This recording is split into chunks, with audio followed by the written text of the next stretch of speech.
राहुल अमृतवार इनका सवाल है, क्या गवर्नमेंट ने सभी क्रॉप्स पर जो भी किसानी उपज है, सभी क्रॉप्स पर एमएसपी तय करनी चाहिए, देनी चाहिए? देखिए, तय करनी चाहिए और देनी चाहिए इसमें फ़र्क है। जो भी क्रॉप्स है, चाहे सब्ज़ी हो, चाहे कुछ भी हो, चाहे कुछ भी हो, दूध भी हो। वैसे भी दूध की कीमत तो सरकार तय करती है। तो उसकी कीमत सरकार ने तय करनी चाहिए और ये नियम बनाना चाहिए कि इसमें सस्ते में जो भी लेगा वो कानूनन अपराध होगा। सरकार को ये खरीदने की आवश्यकता नहीं पड़ेगी। क्योंकि दूध के बिना तो कोई जिंदा नहीं रहेगा। 4 दिन नहीं पिएगा, 10 दिन नहीं पिएगा, सब्जी के बिना तो रहेगा नहीं। इसलिए एक बार ये नियम हो गया, तो सभी चीजों के दाम सरकार ने उत्पादन मूल्य के आधार पर तय करने चाहिए। और ये कोई नई बात नहीं है, केरल ने ऐसा किया है। केरल के राज्य ने, स्टेट ने सब्जियों का एमएसपी तय किया। सरकार को नहीं देना पड़ा। लोगों ने इजीली स्वीकार किया उसको। भाई आप लोगों को किस ढंग से समझाते हो? मुझे बताइए कि मैंने ये जो बातें कही, हम में से कितने शहरी लोगों को पता है कि हमारी सारी जिंदगी किसानों के शोषण पर खड़ी है? हम किसानों की तरफ एक बेचारा कर देखते, बेचारा आत्महत्या करता है, बेचारे के बुरे हाल है। हमको ये पता ही नहीं कि उसके शोषण के आधार पर हमारे ये सफेद कपड़े बने,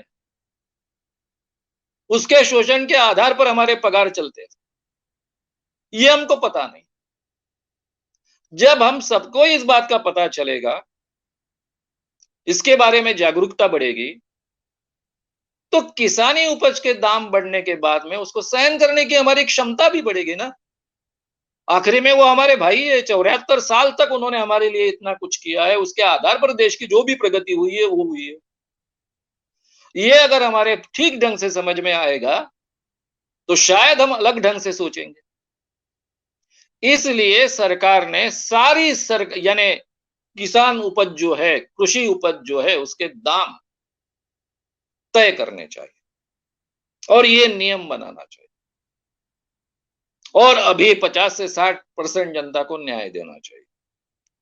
सरकार को हर चीज खरीदने की आवश्यकता ही नहीं। ये एक बार ये तय हो गया तो सरकार को एक भी पैसे की चीज खरीदने की आवश्यकता नहीं। उसको जो गरीबों को देना है, बीपीएल को देना है, उसके लिए वो खरीद करेगी।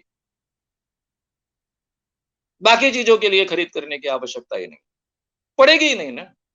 किसान भी सीखेगा ना कि कौन सी चीज का उपज करना है, कौन सी चीज की उपज नहीं करनी है, क्योंकि कोई भी उपज करेगा वो, तो भी उसको अगर उत्पादन मूल्य के अनुसार दाम मिलने वाले हैं, तो फिर वो उस ढंग से सोचेगा ना।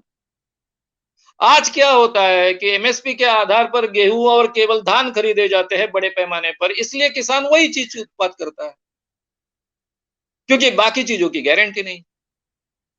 जब सभी चीजों की गारंटी होगी तो वो भी, और आजकल तो आधुनिक तंत्र उसके पास भी आ गया है, उसके पास भी स्मार्टफोन आ गए हैं, किसान के बच्चे भी पढ़े लिखे हैं, खुद भी किसान पढ़े लिखे हैं, तो इसलिए अभी परिस्थिति बदली। ये बदली हुई परिस्थिति का अच्छे ढंग से उपयोग करना चाहिए। क्रॉप में बैलेंस किया जा सकता है उसके आधार पर। सरकार ने वैसी यंत्रणाएं खड़ी करनी चाहिए।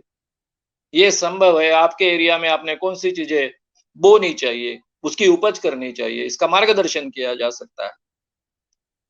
और धीरे धीरे 4-5 सालों में ये व्यवस्था सुचारू रूप से चलेगी। हमको भी आदत हो जाएंगी कि थोड़ा अनाज के लिए, किसानी उपज के लिए, दूध के लिए थोड़ा ठीक ढंग से पैसे पेड करें। तो ये असंभव कुछ नहीं है। इसमें कोई, हम जो 30% लोग हैं शहरों में रहने वाले, अच्छे कमाने वाले, वो एकदम बेकार और गरीब हो जाएंगे, ऐसा कुछ नहीं है।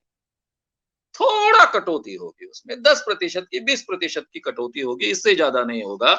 लेकिन उसके आधार पर हमारे 60% भाई बहन किसान